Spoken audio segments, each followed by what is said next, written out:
우리는 지금 이제 창세기 12장부터 시작해서 하나님이 아브라함을 부르시고 약속의 자녀인 이삭을 주시고 그리고 이삭을 번제로 드리라는 것까지 말씀을 나눴습니다. 근데 23장은 아브라함의 아내 사라가 죽고 매장하는 장면이 나오게 됩니다. 성경에 한 여인에 대해서 언제 죽었다, 몇 살까지 살았다, 어디에 장수됐다 그런 건 없어요. 이 사라가 유일합니다. 이 사라는 127세를 살았다 그랬죠. 127세를 살고 하나님이 부르셔서 하나님 품으로 갔습니다. 보내시니가 다시 부르신 줄로 믿습니다. 사람은 누구나 한번 태어났다가 반드시 죽습니다. 근데 미련한 사람은 이걸 잊어버리고 살아요. 한번 태어났다가 반드시 죽습니다. 사람들은 인류 역사를 통해서 보면 그 죽음을 조금이라도 연장해 보려고 노력하고 수많은 약도 개발하지만 결국에는 인간은 죽는다는 것입니다. 이 죽음을 피할 수가 없어요. 왜 그랬죠? 하나님이 정해 놓으신 것이기 때문에 그렇습니다. 히브리서 9장 27절에는 이렇게 말씀했습니다. 한 번 죽는 것은 사람에게 정해진 거지요. 정해진 것이요. 그 후에는 심판이 있으리니. 이것을 안 외우고 사는 사람은 심하게 말하면 신자도 아니야. 신자 아니야.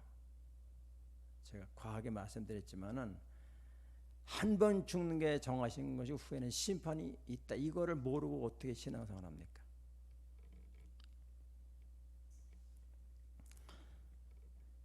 최초의 인간 아담도 죽었어요.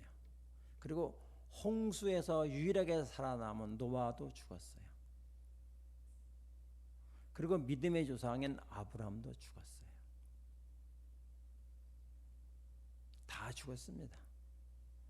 그런데 로마서 6장 23절에 보면 그 사망의 원인을 이렇게 말합니다. 죄의 삭은 사망이다. 죄 때문에 죽음이 왔다는 것입니다. 죄 때문에 죽음이 왔다. 그런데 로마서 3장에 보면 의인은 없나니 한 명도 없다. 다 죄인이라는 거예요. 다 죄인이기 때문에 다 죽는다는 거예요. 원래 하나님이 인간을 만들어 놓을 때는 하나님의 형상대로 만들었기 때문에 죽지 않게끔 만들었습니다. 그러나 인간이 죄를 지음으로 죽게 되는 거예요.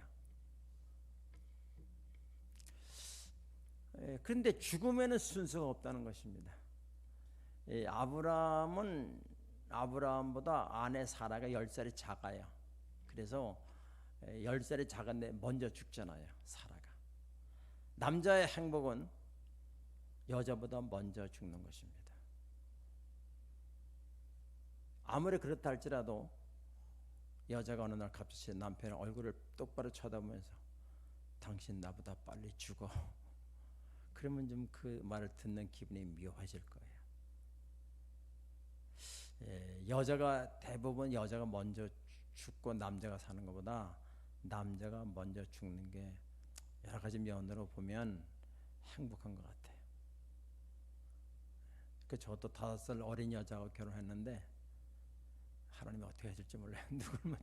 저를 먼저 데려가실지 모르겠어요. 그러나 확률적으로 나이 많은 사람이 먼저 죽는데 오늘 이 사라는 그렇지 않습니다. 10살이나 어린데 먼저 죽게 되지요. 죽는 데는 순서가 없다. 순서가 없다.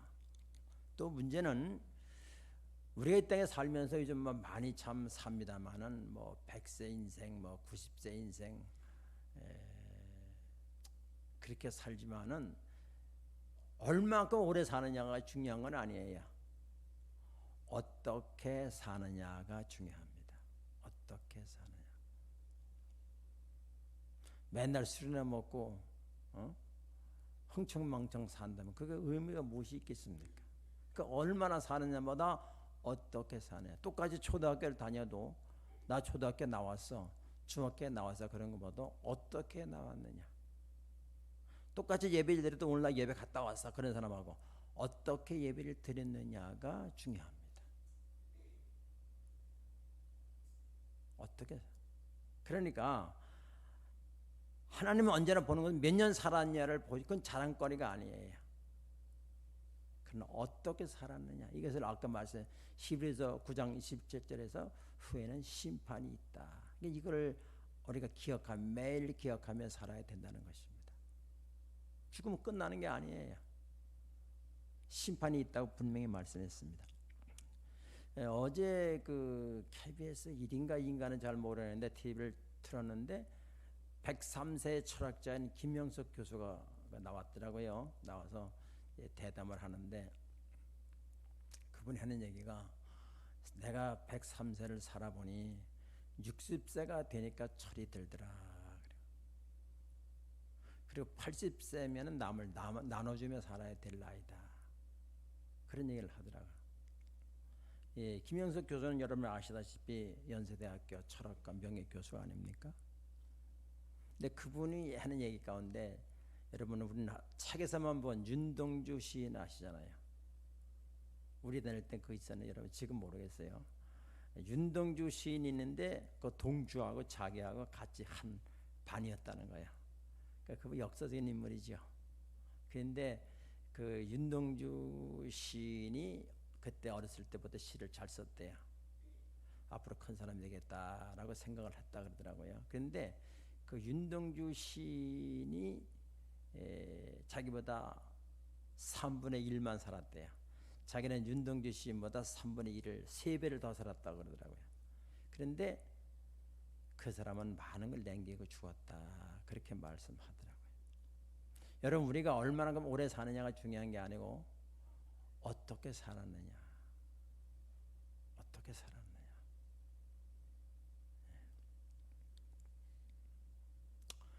우리 사람은 어디서 왔으며 무엇을 하다가 어디로 가느냐를 늘 기억해야 돼요.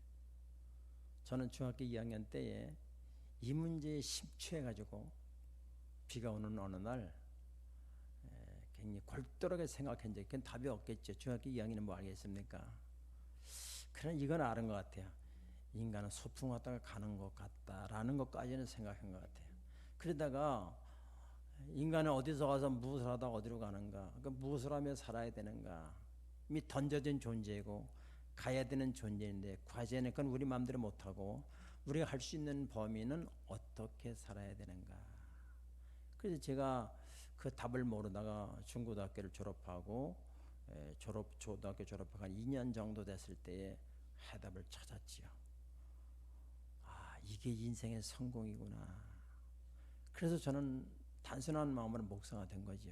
인생을 성공하기 위해서 목사가 됐습니다.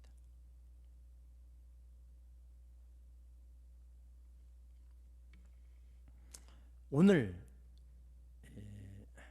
왜냐하면 죽은 후에 심판이 있으니까 이 말을 히브리서 9장 27절은요 반드시 외우고 하루에 몇 번씩 묵상을 해야 될 말씀이라고 생각이 됩니다. 그냥 산다고 사는 거 아니에요. 삶의 내용이 있어야 된다. 그런데 오늘 말씀 안에 살아는 별 존재가 없어요. 성경에 살아에 대해서 별로 나온 거 없어요. 근데 왜 살아에 대해서 그렇게 그 당시에 아주 귀할 정도로 어디서 죽었고 몇 세에 죽었고 어디에 장사가 됐는가를 자세하게 기록해놓은 유일한 여자일까. 이 사라는 우리가 잘 아는 대로 열국의 어미, 열국의 어머니라는 이름을 가진 자입니다. 아버지는 열국의 아버지지요, 아브라함은. 근데 열국의 어미가 이 땅에서 무슨 큰 일을 한 거 없어요. 뭐 학교를 세웠다거나 큰 뭐 빌딩을 세웠다거나 뭐 성공했다 이런 게 없어요. 그냥 여자로 사는 거예요. 여자로서. 그냥 아브라함의 아내로 사는 거예요. 그런데 한번 생각해 봅시다.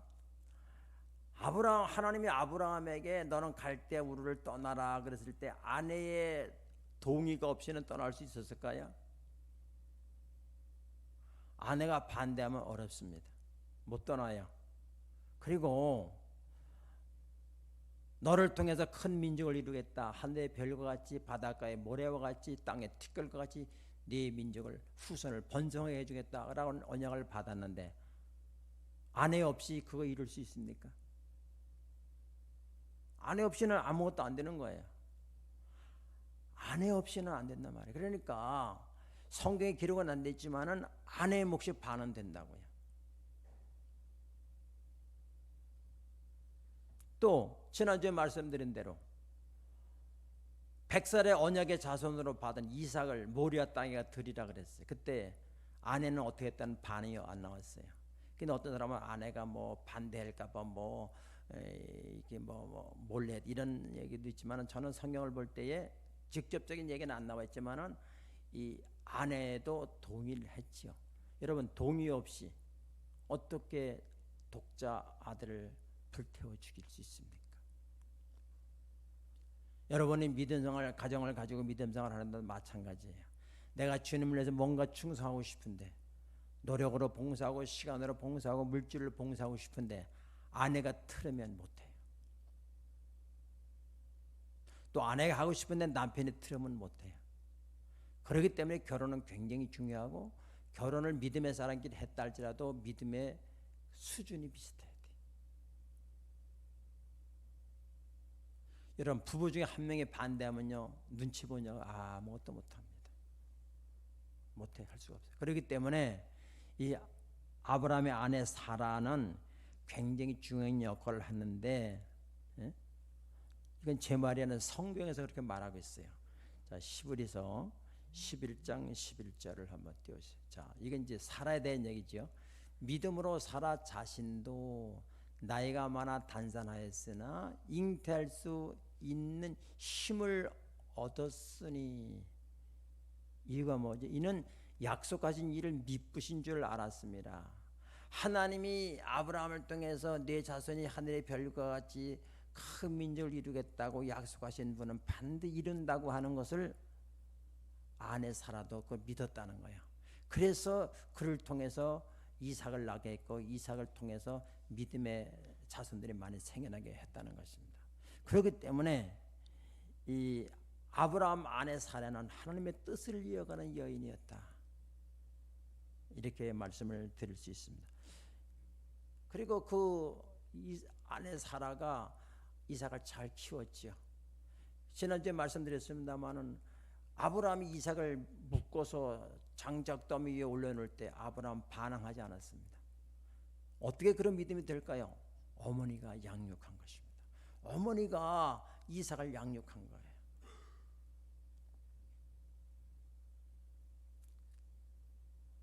이스라엘 백성들을 인도한 모세, 어머니 없이 그렇게 됐을까요? 어머니가 그 아이에게 너는 유대인이다. 그래서 이스라엘 사람들은 유대인이 되려면 남편은 유대인이 안 돼도 여자가 엄마가 유대인이면 유대인이 되는 거예요. 그만큼 엄마의 역할이 굉장히 중요하다. 어머니 뒤에는 반드시 위대한 아들 위에는 위대한 자식 위에는 뒤에는 반드시 위대한 어머니가 계시다. 우리 어머니 된 여러분들 때로는 아이들을 키우면서 우울증도 걸릴 수 있고 너무 힘이 버거워서 울을 때도 있어요. 힘들 때도 있고 내가 이 아이 태어나려고 이 아이가 내 인생 다 잡아먹는구나 뭐 별별 생각을 다 할 수 있습니다만은 어머니의 역할은 위대한 것입니다. 여러분들이 키우는 아이는 아이가 아니라 장차 클 것이고 하나님의 나라를 계승할 자라는 사실을 그 아이에게서 봐야 됩니다. 그러므로 어머니 여러분들은 아이들을 키울 때 기도하며 키우십시오. 가정에서 예배하는 모습을 보여주십시오. 내가 하나님을 경외하는 모습을 보여주십시오. 그럼 그 아이는 믿음의 계보를 이어가는 사람이 될 것입니다.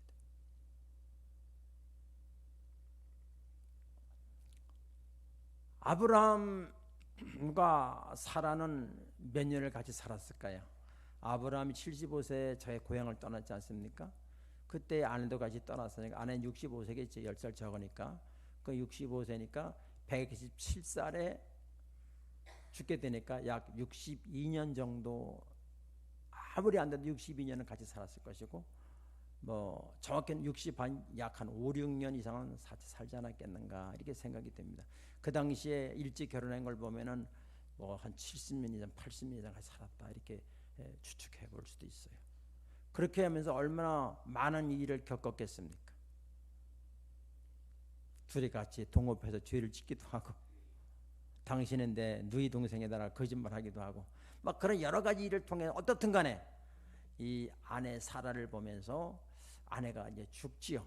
그래서 여기 보면은 2절에 보면은 사라가 가나안 땅 헤브론 그 기럇 아르바에서 죽음의 아브라함이 들어가서 사라를 위하여 슬퍼하며 애통하다가, 저는 이 아브라함이 사라를 보면서 무슨 생각을 했을까요? 고생 많이 했다. 물론 고생 많이 했지요. 그러나 하나님의 언약을 이룬 여인이다라는 눈으로 봤을 거예요. 하나님의 언약. 사라는 어머니 여러분, 우리 여러분 입양됐으니까 우리 남자들은 여자를 위해서 격려의 박수 한번 합시다. 격려.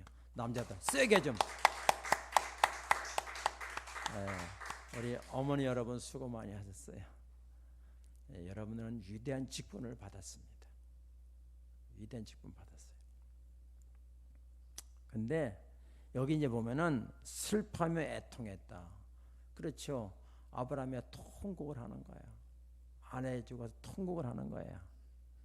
그리고 울다가 시신 앞에서 3절 일어났어요. 그래서 해쪽 속에 갔습니다. 하는 얘기가 4절 같이 한번 읽어보겠습니다. 시작.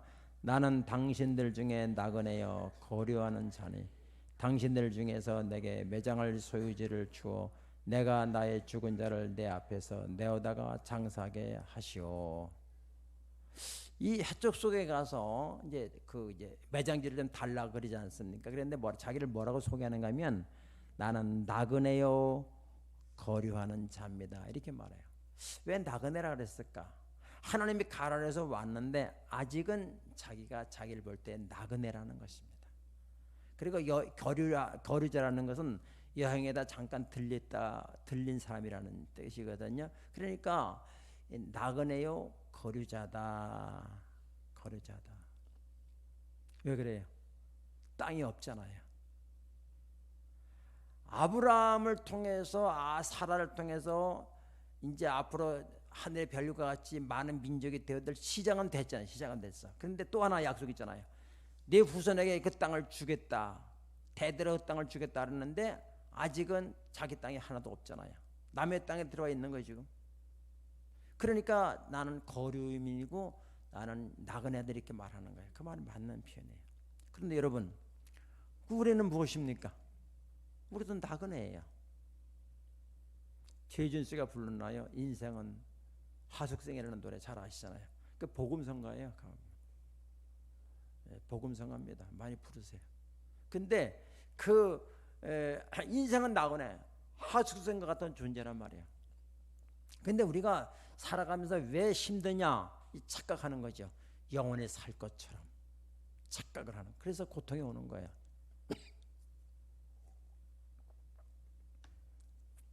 난 나그네다. 항상 이 생각을 가져야 돼. 어느 날 주님이 부르면 다 놓고 갈 것입니다. 나그네요. 따라합시다. 나는 나그네다. 나는 거류자다. 여행하다 7, 80년, 8, 90년 여행하다가 가는 것입니다. 아무 미련둘 거 없어요. 이 땅에다 미련두면 그만큼 힘들어요. 사람들의 대부분의 고통은, 슬픔과 고난은 영원히 살 것처럼, 이 땅에서 영원히 살 것처럼 착각하는 데서 오는 증상들이다. 이렇게 말씀을 드릴 수가 있습니다. 옛날에 기도원에서 많이 불렀던 찬송인데 설교를 준비하면서 이 찬송이 생각이 나더라. 그래서 적어왔습니다. 죄 많은 이 세상은 내 집안이요 내 모든 보화는 저 하늘에 있네. 저 천국문을 열고 나를 부르네. 나는 이 세상에 정들 수 없도다. 다 같이 주님 같은 친구 없도다. 저 천국 없으면 난 어떻게 하나. 저 천국 문을 열고 나를 부르네. 나는 이 세상에 정들 수 없도다. 그렇습니다. 우리는 나그네입니다. 거류인입니다. 거류인이에요. 근데 여기다 정착하려고 모든 것을 쏟아부으면 그만큼 허무함을 느끼게 될 것입니다. 자, 아브라함이 가서 해적 속에게 매장지를 달라고 했는데 여기서 먼저 그 당시에 좀 문화를 살펴볼 필요가 있습니다. 먼저는 그때 당시 땅은 신이 준 것이라는 생각을 가지고 있었어요. 그래서 땅을 마음대로 개인적으로 팔고 사질 않습니다. 더군다나 해적 속은 그 형제가 사형제인데 안악 자손이라고 그랬습니다. 그 안악 자손인데 사형제들이 각기 두령으로서 도시를 이렇게 연합해서 네 도시가 연합된 게 헤브론이에요. 이 헤브론이라는 말은 연합의 도시다 그런 뜻인데, 그래서 이 혼자 마음대로 팔 수가 없는 거예요. 이제 소유를 해야 되는 거지. 그런 장면이 여기 본문에도 나옵니다. 그래서 이제 땅을 달라 그러니까 나는 그냥 팔 수는 없고 그냥 가져라. 당신이 원하는 다 줄 테니까 가져라. 임대 준다는 거죠. 여기서 아무도 그 일에 반대할 사람이 없습니다. 그렇게 말해요. 그러면서 이렇게 말하죠. 하나님이 세우신, 당신은 하나님이 세우신 지도자입니다. 이렇게 말을 해요. 그러니까 다 가지라는 거예요. 우리 묘실 중에서 제일 좋은 것을 택하여 당신의 죽은 자를 장사하소서. 그 당시의 문화는 땅을 사고 파는 게 아니에요. 형제끼리, 가족끼리는, 친척끼리는 돼도 제3자인 남에겐 땅을 팔 수 없어요. 왜? 신이 준 것이기 때문에. 또 하나, 그 당시에 죽은 자의 소원을 거절하면 신이 벌을 내린다. 그런 문화가 있었어요. 그래서 죽은 자의 소원은 들어줘요. 그러면 지금 아브라함이 자기 아내가 죽어가지고 묘지를 해서 달라는데 거부할 수 없잖아요. 그러니까 그냥 이게 내가 줄 테니까 이거 그냥 임대적으로 해서 그냥 묘실이 있는데 그걸 가지라는 거예요. 당신 좋은 대로 골라 잡으라는 거예요. 그런 얘기죠. 그런데 6절에 보니까 뭐라 그러죠? 당신은 우리의 내 주여. 그러면서 당신은 우리 가운데 있는 하나님이 세우신 지도자입니다. 이거는 아브라함을 금방 인정해 준다는 거잖아요. 당신은 하나님이 세운 우리의 지도자입니다.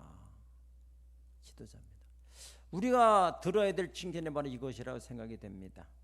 직장에 나가도 직장에 있는 사람들이 내가 당신을 보니까 말은 안 하지만은 하나님의 사랑 같다. 그런 칭송을 들어야 돼. 최고의 칭송이죠.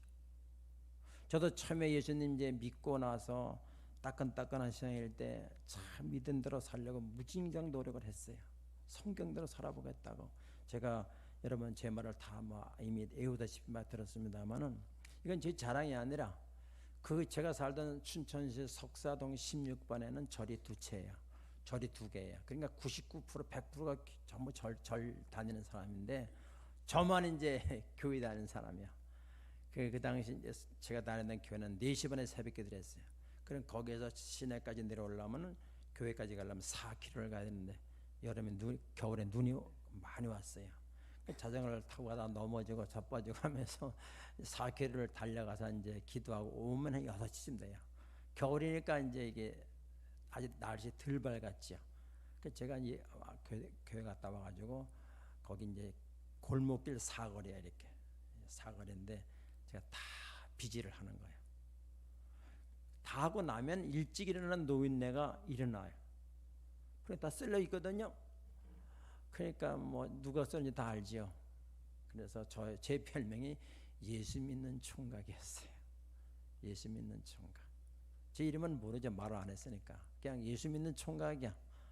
그래서 그 밤이 되면 이제 부엌에 문이 안 잠기니까 아줌마들이 사위 삼고 싶어가지고 반찬에다가 부엌에 놓고 가고 막 그러면서 제가 그때 이제 왜 그랬냐면은 그 예수 믿는 총각이라는 예수님의 영광을 위해서 그렇게 했지요.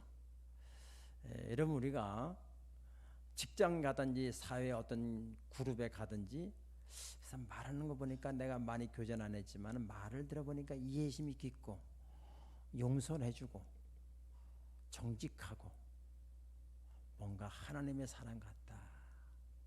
지난 주일 금요일날 나이라 목사가 설교하면서 이쪽과 이쪽을 연결해주는 창문이 신자라 그런 얘기를 했는데 우리는 그래서 하나님이 안 보이지만은 불신자들이 우리를 볼 때 우리를 보고 하나님을 볼 수 있는 창문 역할을 해야 된다. 그것이 신자들의 사명이라고 생각합니다. 여러분 직장 다니면서 여러분은 친척 가운데에 내가 저 사람 보는 거 왠지 고개가 숙여지고 하나님을 못 봤지만 저 사람 보니까 하나님 계신 것 같다. 하나님의 사람에 이런 말을 반드시 들어야 됩니다. 내가 하나님 모르지만 널 보니까 하나님 안 계신 것 같다. 그럼 어떻게 됐어요? 바로 아브라함은 그러한 우리 주가 되고 하나님이 세운 사람이다. 이 정도 됐으니까 그냥 땅 가지라 할 만하지요. 그냥 땅 가지라. 그러니까 5절에 뭐라고 그래요? 해쪽 속에 아브라함에게 대답하이르되 6절 내 주여 들어소서 당신은 우리 가운데 있는 하나님이 세우신 지도자시고 우리 묘실 중에서 좋은 것을 택하여 당신의 죽은 자를 장사하소서. 우리 중에서 자기 묘실에 당신의 죽은 자 장사함을 금할 자가 없습니다. 어느 족속이 어느 지파가 그렇게 하겠느냐 그 말이죠. 그리고 7절 아브라함이 일어나 그 땅 주민 헷 족속을 향하여 몸을 굽히고 참 아브라함 보면 지도자라고 막 추앙하는데도 몸을 굽히고 공손하게 이렇게 얘기를 하는 거예요. 굽히고 그들에게 말하여 이르되 나도 나로 나의 죽은 자를 내 앞에서 내어다가 장사하게 하는 일이 당신들의 뜻일진데 당신의 뜻일진데 내 말을 듣고 나를 위하여 소하라의 아들 에브론에게 구하여 그가 그의 반머리에 있는 그의 막벨라 굴을 내게 주도록 하되 충분한 대가를 받고 그 굴을 내게 주어 당신들 중에서 매장할 소유지가 되게 하기를 원한다. 충분한 값을 지불하겠다 말하는 거예요. 예수 믿는 사람들은 공짜를 좋아한다 그래요. 공짜. 근데 공짜로 받는 것은 구원밖에 없어요. 구원은 공짜로. 왜냐? 구원을 값을 치를 수가 없어. 너무 엄청나기 때문에 구원의 값이 어마어마하기 때문에 우리가 평생 갚아도 안 돼. 그러니까 공짜로 주는 거예요. 여러분 우리가 공기값 지불하면서 삽니까? 병원에 가서 산소 끼고 있으면 비쌉니다 그거. 근데 우리는 값없이 산소를 마시잖아요. 마찬가지로 하나님이 우리에게 주신 거 구원은 공짜로 줬어요. 그러나 우리가 뭘 받을 때는 공짜로 준 거는 내 소유가 안 돼야 다음은 1원이라도 100원이라도 돈거리가 왔다 갔다 해야 내게 소유가 되는 거죠. 아브라함이 이걸 지금 말하는 겁니다. 그래서 충분히 돈 주겠다. 충분한 대가를 주겠다. 그렇게 하니까 이제 10절에 에브론이 해족속 중에 앉아 있더니 그가 해족속 그 성문에 들어온 모든 자가 듣는 데서 아브라함에게 대답하이르되 내 주여 그리 마시고 내 말을 들어서서 내가 그 밭을 당신에게 드리고 그 속의 굴도 내가 당신에게 드리되 내가 내 동주가 앞에서 당신에게 드리오니 죽은 자를 그냥 드리겠다. 나는 돈 주고 받겠다. 아니 그냥 가져서요. 이렇게 이제 했겠지요. 그 아브라함은 왜 그렇게 했을까? 그냥 준다는데 왜 구태여 돈을 주고 살려고 했을까? 왜 그랬을까요? 돈을 주고 사야 내 거가 되는 거예요. 왜 아브라함이 얼마 죽어요? 그럼 후손들이 훗날 증거가 있어야 될 거 아니에요. 이게 내 땅이라고 하는. 그냥 공짜로 줬다 그건 불안한 거죠. 거래 증서가 있어야 될 것이고 얼마에 샀다라는 증명이 돼야 될 것이고, 그래야 내 거가 되는 거 아니겠습니까? 그래서 13절 보니까 그 땅의 백성이 듣는 데서 에브론에게 말하여 이르되 당신이 합당히 여기면 정하건 내 말을 들으셔야 내가 그 밭값을 당신에게 주리니 당신은 내게서 받으시오. 내가 나의 죽은 자를 거기에 장사하겠노라. 에브론이 아브라함에 대답하이르되 내 주여, 또 내 주여, 내 말을 들어서 땅값은 400세겔이니이나 그것이 나와 당신 사이에 무슨 문제가 되리까? 당신의 죽은 자를 장사하소서. 아브라함이 에브론의 말을 따라 에브론이 해쪽 속에 듣는 데서 말한 대로 상인이 통용하는 은 400세겔을 달아 에브론에게 주었더니 마므레와 막벨라에 있는 에브론의 밭 곧 그 밭과 거기에 속한 굴과 그 밭과 그 주위에 있는 나무 모든 나무가 성문에 들어온 모든 해쪽 속이 보는 데서 아브라함의 소유로 확정이 됐다. 아브라함의 것으로 돈 안 줬으면 아브라함의 것이 안 되는 거예요. 돈을 줬기 때문에 아브라함의 것을 확정이 돼서 두 번째 언약, 이 땅을 내 후손에 주겠다는 것이 여기서 시점이 되는 거예요. 그러니까 사라는 죽어서까지 하나님의 언약을 이룬 사람이었다라고 말씀을 드릴 수가 있습니다. 나중에 이제 그 헤브론이 이스라엘 수도가 되지요. 그리고 이 막벨라 굴에 이제 그 조상들 뭐 아브라함 비롯해서 뭐 후손 야곱이라든가 다 거기에 장사지는 게 이스라엘 무덤은 이게 첫 번째 칸, 두 번째 칸으로 됐는데 사람이 죽으면 첫 번째 칸에다 집어넣죠. 그러면 이제 습도가 많고 이제 거기는 썩잖아요. 다 썩으면 뼈만 남겠지. 그거를 그 안쪽에 있는 데다가 집어넣는 거예요. 그걸 가지고 성경에서는 조상에게로 돌아가셨다 이렇게 표현을 쓰는 거예요. 여러분, 우리가 한번 생각해 봐야 됩니다. 사라는 성공적인 삶을 살아요. 뭐 해놓은 거 없어요. 그러나 하나님의 언약을 이룬 사람이 사라다. 우리 어머니 여러분 조심해야 될 게 있습니다. 내 자식을 키우되 성공하려고 키운 사람 많아요. 그 성공은 세상 사람이 말하는 성공의 기준을 말하는 거예요. 제가 지금 말하는 성공이라는 것은. 그러나 거기에 속으면 안 됩니다. 제가 몇 사람 예를 들어 볼게요. 사도 바울을 보고 누가 실패자라고 말을 하겠습니까? 다 성공자지. 근데 사도 바울 보십시오. 복음을 위해서 다른 집에 가 잠자고 다른 집에 가 밥 얻어먹고 춥고 배고프고 헐벗고 감옥에 가 살고, 이게 사도 바울의 삶이 아니에요? 그러나 사도 바울은 실패자가 아니라 성공자. 왜? 하나님이 사도 바울을 그렇게 불렀기 때문에. 그렇게 사는 것이 성공이다. 복음을 증거를 위해 살다가 순교당한 스데반, 돌에 맞아 죽지요.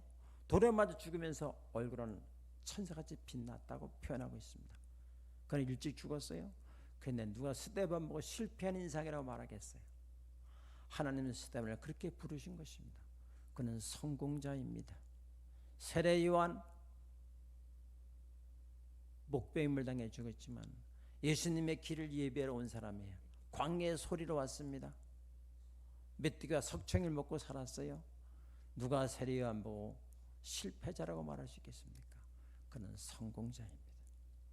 어머니 여러분, 하나님께서 우리 아이들에게 무엇을 주시는가를 봐야 됩니다. 하나님은 안 준 거를 요구하지 않습니다. 돈 잘 버는 사람은 돈 잘 벌어가지고 하나님을 충성하라는 거야. 지 잘 먹고 잘 살라는 게 아니에요.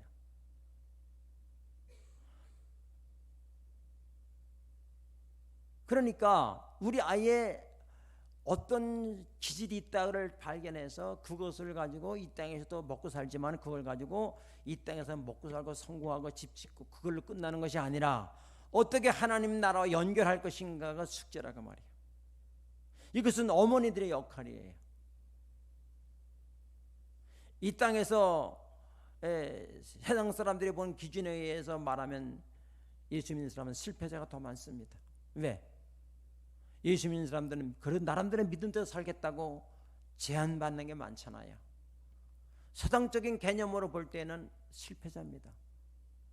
그러나 우리는 화려한 인생을 살기보다는 고생하고 힘들지만 하나님께서 우리에게, 나에게, 내 자녀에게 준 그것이 무엇인가를 발견해서 그렇게 사는 것이 화려하지는 않지만 성공일 것이라는 거예요. 한 번 죽는 것은 정하신 거예요. 후에는 심판이 있다고 말씀. 이 심판은 바로 그걸 말하는 것입니다. 그렇기 때문에 우리는 히브리서 9장 27절의 말씀처럼 이 말씀을 우리가 암기하고 묵상하며 살아야 된단 말이에요. 그냥 대충 산다고 사라지는 게 아니에요. 우리는 다 하나님 앞에 서야 될 것입니다. 때로는 우리가 현실의 무게 앞에 내 자신이 하염없이 무너집니다. 너무 사는 게 힘들어서 내 삶의 목표도 매몰돼 버리지만, 그러나 정신을 차리고 여러분 금요일날 교회 나와 기도하십시오. 기도 없이 산다는 건 불가능합니다. 그 시간대 뭘 하는지 모르겠어요. 집에서 애 보고 있는지 TV를 보는지 모르겠지만 나와서 기도하십시오.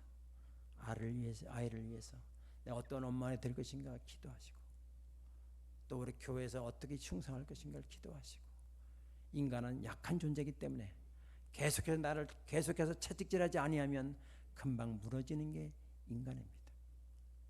사랑하는 여러분, 예수님은 십자가에 죽는 것이 삶의 목표였어요. 그것 때문에 모든 걸 다 희생해 버렸다고요. 예수님은 십자가에 죽어 인류를 구원하는 게 삶의 목표였다. 예수님은 성공한 거죠. 그걸 위해서 물론 하나님 이루시겠지만 그걸 위해서 기도했잖아요. 하나님의 뜨거운 하나님의 역사를 위해서, 내 하나님 나에게 준 삶의 목표를 위해서 기도했습니다. 땀방울이 변화 핏방울이 될 정도로 기도했다고요. 기도 없는 삶은 결코 성공할 수 없습니다. 그가 아무리 화려하게 살아도 하나님의 눈으로 볼 때는 하나님과 어긋난 삶을 살아가는 것입니다. 나무는 나무의 목적이 있고 과일은 과일의 목적이 있는 것이지, 나무의 목적이 과일의 목적은 될 수 없습니다. 남편의 그늘에 가려서 살아는 아무 존재도 없어요. 그러나 아내가 없는 아브라함은 존재할 수가 없어요. 그렇기 때문에 아내의 믿음도 아브라함의 버금가는 믿음이 아니었다면 어떻게 이삭을 드릴 수 있었으며 어떻게 아들을 낳을 수 있었겠습니까? 이 사라는 하나님의 영원한 언약을 이루어간 한 여인이고, 남편에 가려서 빛도 안 나지만 하나님이 기억할 것입니다. 사랑하는 여러분, 우리 어머니 여러분, 때로는 힘든 것도 있지만 내가 큰 하나님 받은 특권입니다. 어쨌든 여자로 태어나 이 고생을 하는 거, 그렇게 생각하지 마시고 하나님이 나를 이렇게 특권을 주셨다. 그래서 내가 자녀를 정말로 잘 키워야 되겠다. 그렇게 해서 여러분 우리 하나님께 가서 칭찬받는 우리 모두가 되기를 축복합니다. 우리는 본향을 사모하며 살아갑시다. 더 나은 본향을 사모하라. 그럴 때 우리는 웬만한 어려움은 승리하게 극복하고 승리하게 될 줄로 믿습니다. 찬송 부르고 기도하겠습니다.